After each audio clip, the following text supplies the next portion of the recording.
दीक्षा एक ही बार लेनी चाहिए जो मंत्र दीक्षा होती है, लेकिन यदि पता चले कि जिससे हमने दीक्षा संस्कार नारायण भुक्त भोगी, हाँ ठीक है, आगे उसके अंदर तमाम त्रुटियां हैं, तो क्या हम परिवर्तित कर सकते हैं? बैठिए बैठिए।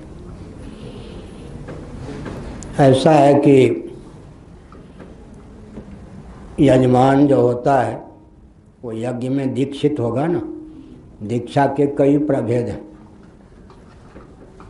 अपने यहाँ तो यज्ञोपवीत के समय मान लीजिए दीक्षा हो गई गायत्री मंत्र की, लेकिन जब यज्ञशाला में जाएगा तो यज्ञाचार्य उसको फिर दीक्षित करेंगे। वहाँ कर्म विशेष के संपादन की योग्यता प्राप्त करने के लिए फिर दीक्षा लेनी होगी। वो दीक्षा का प्रकार अलग है। अब कोई व्यक्ति श्री विद्या की उपासना करना चाहता है, उसके गुरु श्री विद्या में दीक्षित नहीं हैं, तो उस विद्या की दीक्षा के लिए, उस विद्या को प्राप्त करने के लिए उसको फिर से दीक्षित होना पड़ेगा अतिरिक्त।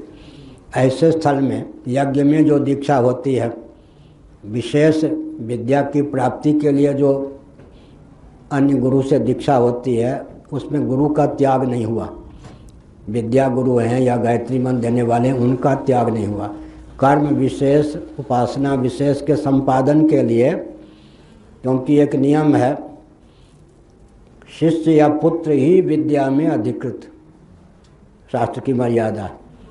जो विद्या दी जाती है वो शिष्य को ही दी जाएगी या पुत्र को दी जाएगी। पुत्र तो जन्म से अधिकृत होता है, लेकिन शिष्यत्व जो स्वीकार नहीं करेगा हृदय से, उसको विद्या नहीं दी जा सकती। अब कोई विद्या मान लीजिए प्राण विद्या या कुछ उपनिषदों में वर्णन है, क्षत्रिय के पास है, ब्राह्मण के पास नहीं है, तो बिना शिष्य बने विद्या मिल नहीं सकती। वो मिलेगी तो अवैध होगी।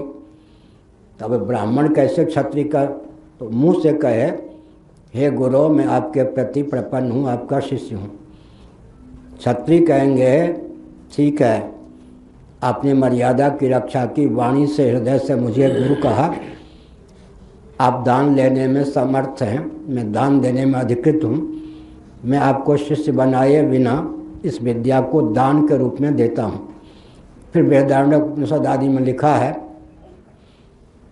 उत्तम कुल का क्षत्रिय वैश्य होगा, उससे कोई ब्राह्मण ने शिक्षा प्राप्त की, शिक्षा प्राप्त की, वो पाँव नहीं छुआना पसंद करेगा, क्या पाँव धुलाना पसंद नहीं करेगा।